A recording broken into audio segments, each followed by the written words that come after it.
Welcome to our Christmas Eve service, Calvary family, and a special welcome to those of you who are visiting with us tonight. We're so glad that you're here with us. If you came this year because you came last year and there was a whole original musical and you're wondering where that is right now, sorry about that. That's not an every year thing for us. We don't pop out a fresh musical every Christmas. Maybe someday, but not this day. Tonight, we're going to have a much more peaceful Christmas Eve. In fact, that's the gift that we have in Jesus that we're going to look at tonight. If you were here on Sunday, you'll remember we took the time to quickly unpack 14 gifts that we have from God when we trust in Jesus. We got all of them from Luke chapter 1, where Zechariah lists out all of these wonderful things about Jesus: redemption, salvation, forgiveness of sins. God keeps his promises. He gives us mercy. He fulfills all the prophecies about Jesus that were written hundreds of years before his birth. And that's just some of them. That's just some of them. We unpacked 14 gifts, but when we got to that 15th gift, I said that we would wait on that one until tonight. And here we are. There are two kinds of people in this world. There are those who always do the best thing first, and there are those who save the best for last. I am a save the best for last kind of person, always saving the best for last. So, for example, if I have a plate of delicious food in front of me, but there's also a kale salad, I will power through that kale salad at the fastest speed acceptable to those I am eating with. Okay? So if I'm with friends, I'm going to go normal speed. If I'm with just my family at home, it's going to be a little quicker than that. And if I'm by myself, well, let's be honest, there's probably no kale involved at all at that point. I have an aunt who, when I was a child, tried to convince me that if I would eat the best thing first, I'd always have the best thing remaining. Did you follow that logic? That makes sense to you? It makes sense to me. I could follow the logic too. It is not convincing, however. That is not how I'm built. The way I'm built is I'm going to power through the stuff I want less so that I can slow down and savor the thing that I want most. Well, in a sense, what we're doing tonight is slowing down and savoring the thing that all people want most. Some people want it from God. Some people want it just any way they can get it. And that thing is peace. Peace in your mind and in your heart.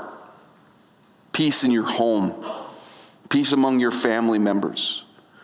Peace on the world stage as wars are raging in Ukraine and Israel and Ethiopia, among other places. U.S. Centers for Disease Control and Prevention reported their numbers for the past few years, and the numbers of people reporting symptoms of anxiety and depression are way up.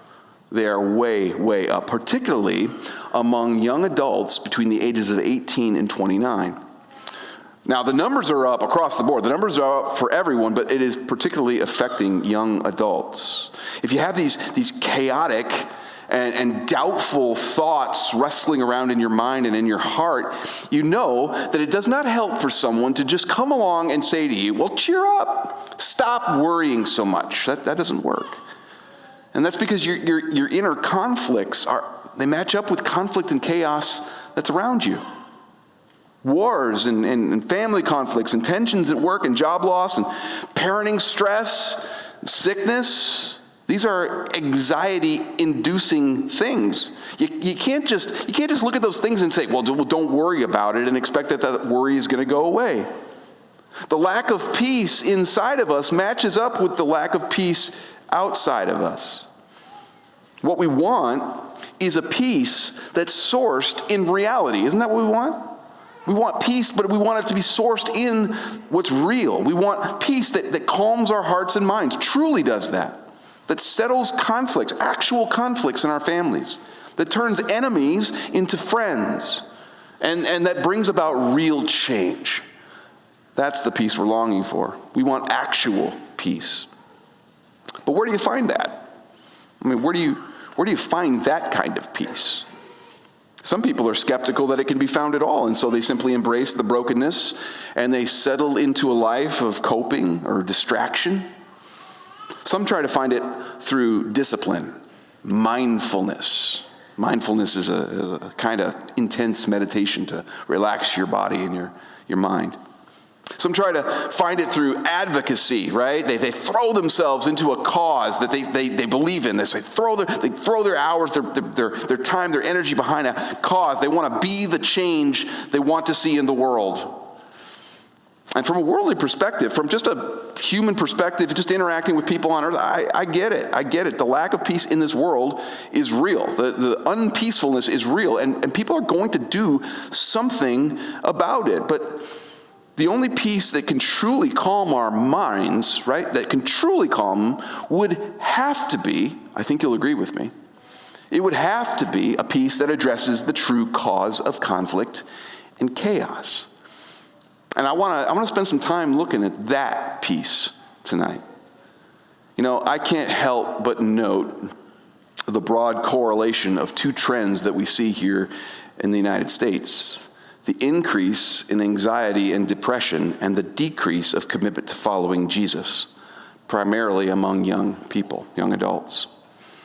That stands out to me because of who Jesus is and what Jesus taught and what Jesus has given to every person who trusts in him. And let me tell you, if you're in that 18 to 30 range, and you're here tonight because you're visiting family, and family came, and so you came too, but you've largely moved beyond the faith of your youth. If that's you, I want to challenge you. I want to challenge you tonight. What have you found? What have you found out there? You released yourself from Jesus and from the authority of the Bible, and perhaps most importantly in your mind, from the church. What have you found? What's out there? True joy, hope, peace. Found that? The numbers don't back up that. The medication numbers are even more telling in that regard. I want to challenge you tonight that what you have pushed away, ironically, left you without the very thing you long for most. When we have Jesus, we have a peace that our hearts long for most. We're going to see this peace in both where Jesus guides us and the gifts Jesus gives to us. So let's start with where Jesus guides us. This is the last gift that's listed by Zechariah that he mentions. He says, "The sunrise shall visit us from on high to give light to those who sit in darkness and in the shadow of death, to guide our feet into the way of peace." Do you like escape rooms? You know those escape rooms they have? Do you like those escape rooms? I've never had the opportunity to do one with those really sort of fancy professional escape rooms. Though, as I mentioned to my family just the other day, every room is an escape room if you're trying to leave it. That's about how well it did at my house, too, actually, that joke. Being a comic genius is hard, right, dads? It's really tough. I think I'd really like it. I think I would enjoy what an escape room is because I like solving the mystery. I like figuring out the path, solving the problem, finding the path. The room is designed, and it's designed in such a way as it has one way out. In a sense, humanity's rejection of God and fall into sin has put us all into an escape room. There's a door, there's a hidden key, and there's a universal sense among all of us that there must be some kind of way out of here, according to Bob Dylan, right? Zechariah is saying that our world is locked down. That's what he's describing here. It's locked down in the darkness of our sin, and we are sitting in the shadow of death that's looming over us. We can't see our way out of this. But the locked, dark room of our world has one way out. And Zechariah says the key has just arrived. In the darkness of our violence and chaos and brokenness, driven by our God-rejecting and God-ignoring hearts, the light has been turned on. It's brightened the room. God himself has taken on flesh, and he's been born into his own creation to lead us out of our conflict and into peace.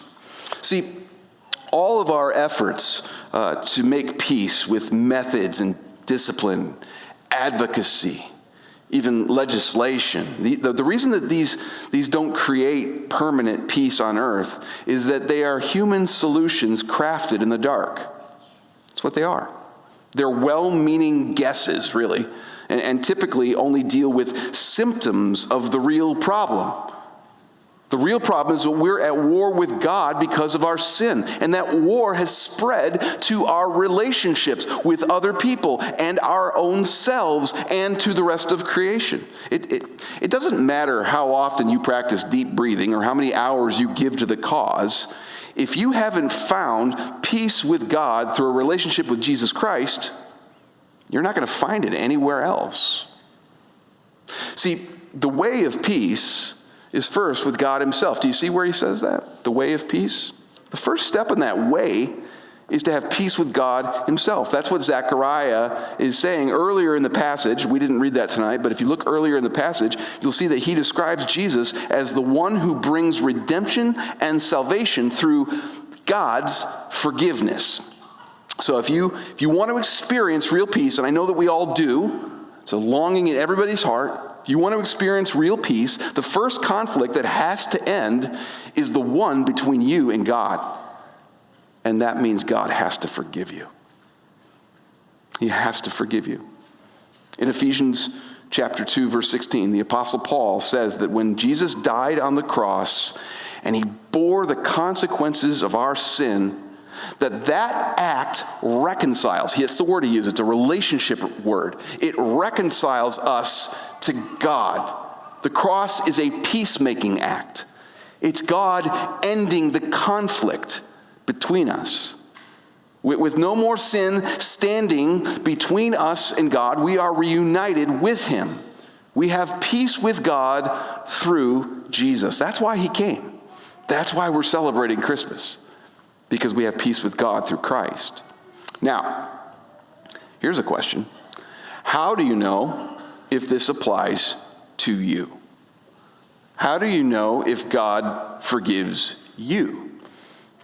It's a pretty important question with a very simple answer.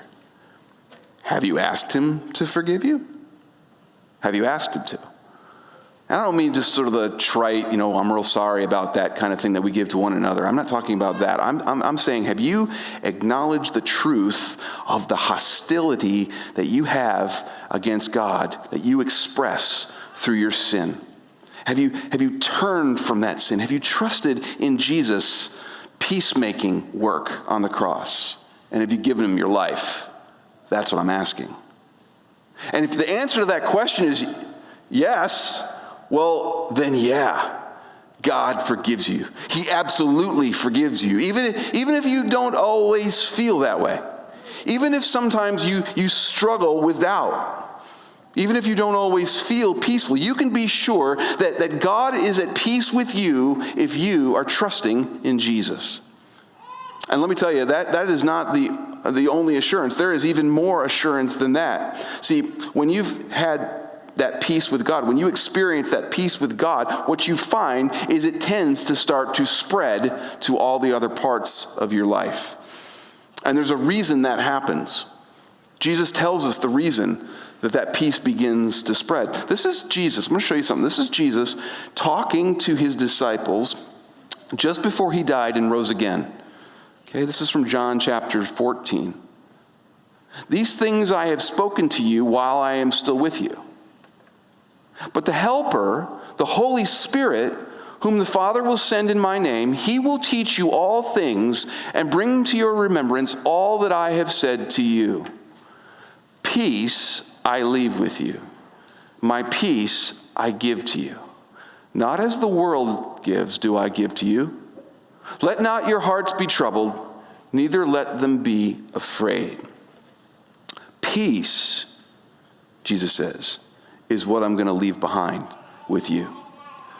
When I was in college, I would go home on breaks to spend holidays with my family and go to those incredible holiday meals. Some of you might be home from college doing that very same thing this week. But we would eat. We'd have this wonderful banquet. And then once we were done eating, my mom would break out disposable storage containers that she had bought just for this occasion, just for the purpose of filling them up with the leftovers and sending them home with my brother and me. And so she'd fill them up, she'd pack it up, and we would take it out. And I can see that some of you are excited about that. You've already done the same thing. And some of you college students are like, yes, it's amazing. But she'd send us home with the leftovers because she knew my fridge had exactly one package of Hot Pockets, one handful of ketchup, and space. That was it, right? And so I'd take this food and I would go home. She'd send us home loaded with turkey, stuffing, pumpkin pie, which from her perspective was quite a sacrifice because who doesn't love raiding the fridge after a holiday meal and going and eating more of it? But I want you to look at this from my perspective, okay? I want you to look at this moment from how I would have seen it. I show up with what? Hunger. That's it. I show up hungry. No one wants a Hot Pocket. Ketchup packets, unnecessary for anything being served. I come in empty-handed. I contribute nothing to this except my sparkling personality. And I eat a banquet that has been prepared for me. I didn't even cook. I didn't even help. It was prepared for me. And when I'm done, I am fully satisfied. And then my parents, because they love me and because they know I'm going to need it later, send me home with more of the same. Jesus came and he secured peace between us and God. He fully satisfies. He fully satisfies. We contribute nothing to that peace other than our own hunger for it and our need for it. That's all we bring to the table. But then, because he loves us and because he knows we're going to need it later, he sends us into the world with more of the same. More of the same peace. Peace I leave behind with you. Peace I give to you. You're going to need this later. You're going to need to experience the calming peace of God in this rough world. You're going to need to bring this to others. You know, in the Sermon on the Mount, Jesus said, blessed are the peacemakers. The implication there is that those who have Jesus are going to be helping other people find that peace. We're going to be helping other people see and experience peace because they're going to be living turbulent lives that need Jesus. We're going to be working to reconcile people. We are going to encounter people who are spinning out of control. Maybe that's how you feel tonight. That life is, in some sense, just spinning out of control. And we're going to encounter folks that need that. And we're going to be there to help. So Jesus says to his disciples, when I am not physically here anymore, don't worry. Don't worry. It'll be okay. Because the Helper, the Holy Spirit, is going to be with you, and he's going to bring to mind everything that I taught you. And this peace, God's peace, it's not like the peace that's offered in the world. See, worldly peace is about addressing symptoms and emotions. It's designed to get you to feel a bit happier about the problem that's right in front of you and work around it. It appeals to sentiment. It says things like, let's all just be happier, let's do better, let's treat each other more lovingly. Let's forgive and move on. But it never touches on the root problem. But the peace of Christ says, I have fully satisfied the root of hostility. That is gone. And I'm going to give you the Holy Spirit who will be with you every place you go. And he's going to keep reminding you of that peace. He's going to keep pointing you back to that peace. Friends, I want you to have a peaceful Christmas. But I want you to have a truly peaceful one. In a moment, we're going to sing Silent Night. And we're going to light our candles, our Christmas candles, because it's a great tradition here at Calvary. And seemingly every church I've ever heard of. Everybody does this. And it's because of, it's so popular for a reason. It's not just because it's beautiful and calm and a lovely way to celebrate Christmas. It is all those things, but it's also because of what it symbolizes. Jesus, the light, casting out the darkness.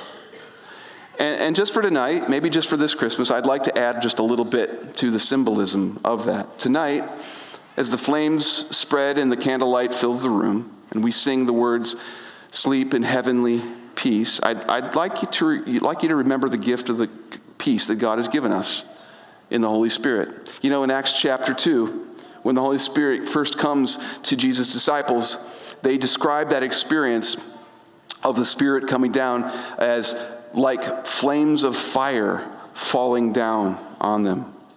God has left his peace behind to comfort us as the Holy Spirit brings to mind all that Jesus has done and taught in this world. And now, to a pretty chaotic world that we live in, we are called to be beacons of peace, pointing the way to Jesus. If you're among the many here tonight, I'm sure, the many here tonight, who know about Jesus, but you don't know Jesus, and you haven't experienced the peace of resting confidently in Jesus, I invite you to, in the quietness of your heart, to reach out and take hold of that forgiveness. Reach out and take hold of it. To acknowledge that you need it. You can't make the chaos of your life more peaceful. You can't. You can't do it on your own. Take hold of the peace of Christ and let him lead you out of it. Would you pray with me?